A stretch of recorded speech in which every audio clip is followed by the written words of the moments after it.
மணிமேகலையை உள்ளே வரச் சொல்லி முதலாளி அழைத்த போது சில கோப்புகளை தூக்கி கொண்டு அவரின் அறைக்குள் நுழைந்தாள். கதவை ஒரு முறை தட்டிவிட்டு உள்ளே நுழைந்த மணிமேகலை குட் மார்னிங் சார் என்றவாறு அவரின் முன் கோப்புகளை வைத்தாள். பதிலுக்கு அவளுக்கு வணக்கம் சொல்லிய வினோத் அவளை எதிரில் உள்ள இருக்கையில் அமர சொல்லிவிட்டு கோப்புகளை சரிபார்க்க தொடங்கினான். அவன் எதிரில் அமர்ந்து கொண்ட மணிமேகலை அவன் என்ன பிழை கண்டுபிடித்து சத்தம் போட போகிறானோ என்ற பயத்தில் இருக்கையின் முன் நுனியில் பதட்டத்துடன் அமர்ந்திருந்தாள். அப்போது ஓரிடத்தில் பார்வையை நிறுத்திய வினோத் அதில் இருக்கும் தவறை சுட்டிக்காட்டி அதில் வரவேண்டிய எண்ணையும் சொல்லிக்கொண்டு அதற்கான காரணத்தையும் அவளிடம் கேட்டான். அவன் தூரமாக இருந்ததால் அந்த தவறை அவளால் பார்க்க முடியாததால் எழுந்து அவனின் அருகில் வந்தாள். எங்க சார்? ஓ இதுவா, என் பிழைதான், மாத்தி கொண்டு வரேன் சார் என்றவாறு அந்த கோப்புகளை எடுத்து திரும்பிய போது அவளின் கையை பிடித்தான் வினோத். திடீரென வினோத் அப்படி செய்வான் என்பதை எதிர்பார்த்திருக்காத மணிமேகலை கோபமாக திரும்பினாள். அவளின் கோபமான முகத்தை பார்த்து பயந்து போன வினோத் சற்றென்று அவளின் கையை விட்டான். அவன் கையை விட்டதும் அதே கோபத்துடன் அவனை பார்த்த மணிமேகலை விறுவிறுவென அறையை விட்டு வெளியேறினாள். தனது இடத்திற்கு வந்தமர்ந்த போதுதான் மணிமேகலின் உடல் பயத்தில் நடுங்க தொடங்கியது. வினோத் பிடித்த அவளின் வெள்ளை கை சிவந்து போயிருப்பதை பார்த்து அந்த இடத்தை தடவி விட்டு கொண்டாள். இவ்வளவு காலமும் நல்ல முதலாளி என எண்ணிக்கொண்டிருந்தவளுக்கு இன்று அவனின் செயல் அவன் மீது வெறுப்பை ஏற்படுத்தியது. ஃப்ரெண்ட்ஸ், இந்த வீடியோக்கு நீங்க இன்னும் லைக் பண்ணலனா மறக்காம லைக் பண்ணிடுங்க. தனக்கு கணவன் இல்லை என்பதால் தான் அவன் இவ்வாறு நடக்க முற்பட்டு இருக்கிறான். கணவனை இழந்த பெண்கள் எதற்கும் தயாராக இருப்பார்கள் என்ற அவனின் சிந்தனைதான் தன் மீது கை வைத்திருக்கிறான் என்பதையும் எண்ணிக்கொண்டாள். ஏன் அவனுக்கு 4 அறை அறைந்து விட்டு வந்திருக்கலாமே என யோசித்த போது அது ஏன் தன்னால் முடியாமல் போனது என்பதையும் எண்ணி பார்த்தாள். அவனின் பதவி நிலை, தன்னுடைய கௌரவம் எல்லாவற்றையும் சற்றென்று சிந்தித்ததனால்தான் மேற்கொண்டு எதுவும் செய்யாமல் விட்டதற்கான காரணமாக இருந்திருக்கலாம் என அவள் எண்ணினாள். இப்போது கணக்கு தவறை சரி செய்து கொண்டு எப்படி மறுபடியும் போவது என்று சிந்திக்கும் போதே அவளின் கால்கள் நடுங்க தொடங்கி இருந்தன. இன்றுடன் இந்த வேலையை விட்டுவிட வேண்டும் என எண்ணிக்கொண்டவள் கணக்கில் உள்ள தவறை திருத்திக் கொண்டு ஒரு தாளில் தன்னுடைய விலகல் கடிதத்தையும் எழுத தொடங்கினாள். கண்கள் கலங்கியவாறே எழுதி முடித்த அதே நேரத்தில் அவளின் அருகில் இந்த தொலைபேசி கிணுகிணுத்தது. அவன்தான் அழைக்கிறான் என்பதை புரிந்து கொண்டவள் அந்த அழைப்பை ஏற்காமலேயே எழுந்து அவளின் அறையை நோக்கி சென்றாள். இப்போது என்ன செய்ய போகிறானோ என்ற படபடப்பு அவளை கவலைக்கு உள்ளாக்கியது.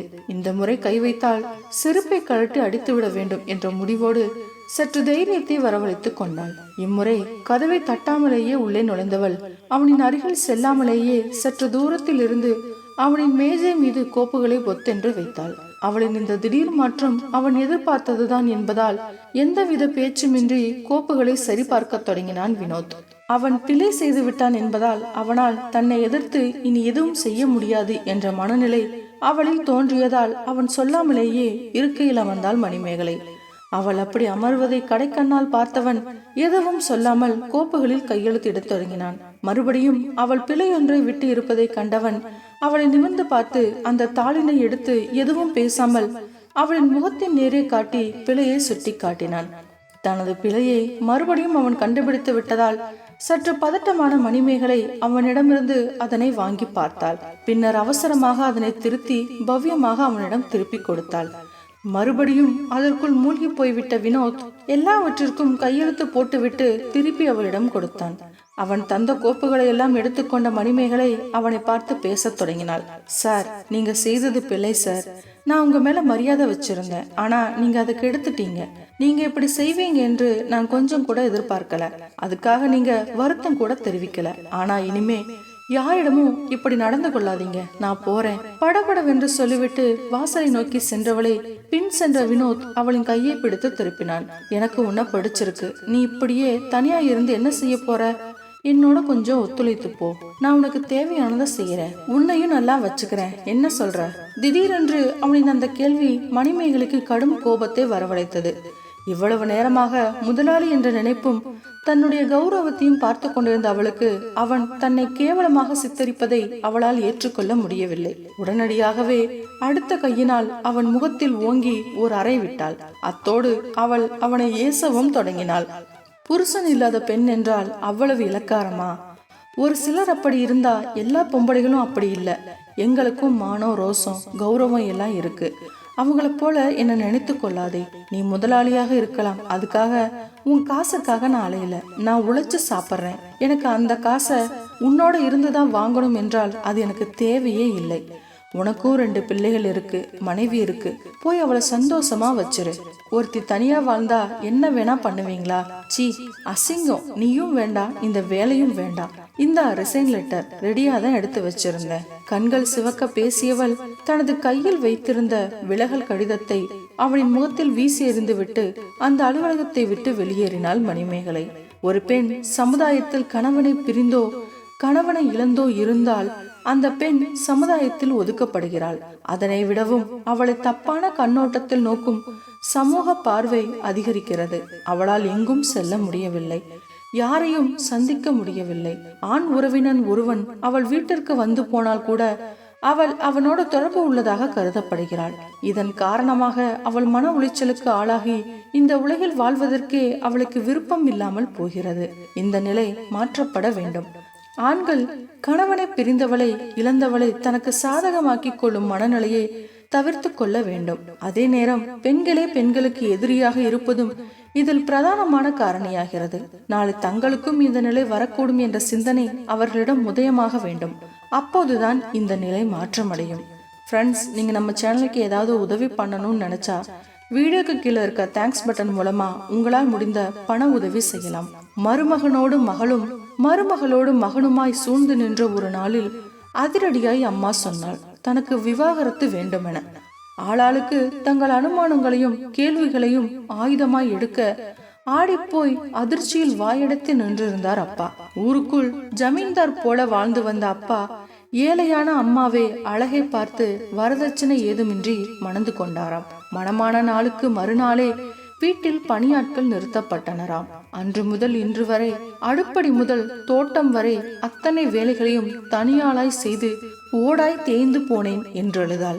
அன்பாய் அனுசரணையாய் ஒரு நாளும் இருந்திராத அவரிடம் ஏன் இப்படி என கேட்ட பொழுது, உனக்கெல்லாம் கல்யாணம் ஆனதே பெரிய விஷயம், அன்பு வேணுமாக்கும் என எரிந்து விழுந்தாராம். அப்பொழுது நான் வயிற்றில் இருந்தேனாம்.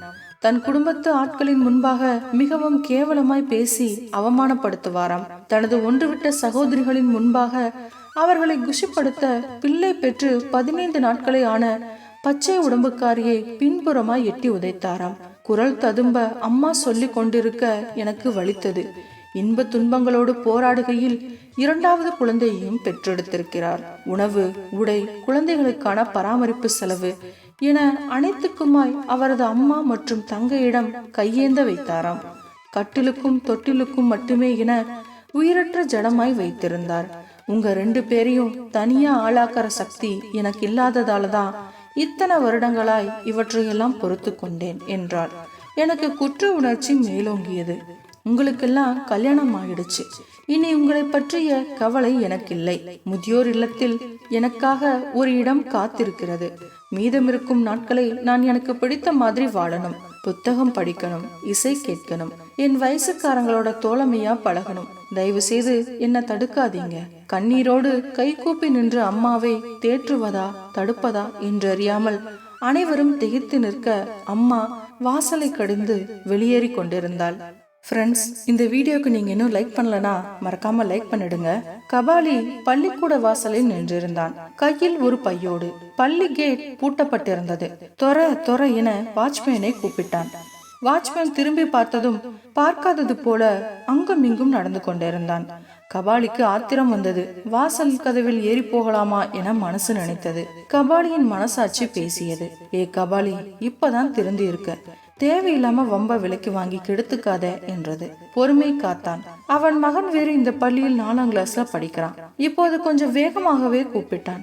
வாட்ச்மேன் துரை வந்து கடுப்பாக, யோ கபாலி, என்னையா வேணும்? காலையில வந்து ஏன் தொல்லை பண்ற என்றான். சாரே, ஒண்ணுமில்ல சாரே, பெரிய சாரை பார்க்கணும். ஏன், எதுக்கு? இந்த பார்சல் அவர்கிட்ட கொடுக்கணும்.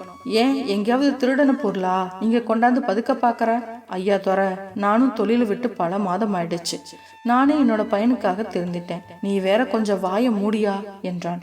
அது என்ன பார்சல்? அது என்கிட்ட கொடு, நான் பெரிய சட்டை கொடுத்துறேன் என்றான் வாட்ச்மேன். சத்தம் கேட்டு தலைமை ஆசிரியரே வெளியே வந்தார். வணக்கம் சாரு, உங்களை பார்க்கத்தான் வந்தேன். இந்த பார்சலை உங்ககிட்ட கொடுக்கணும். சரி சரி வாட்ச்மேன், அந்த பையன் வாங்கி பிரி, ஏதாவது திருட்டு பொருளா இருக்க போகுது என்றார் எச்எம். ஐயா கொஞ்சம் கதவை திறங்க, உங்ககிட்ட தான் கொடுக்கணும்.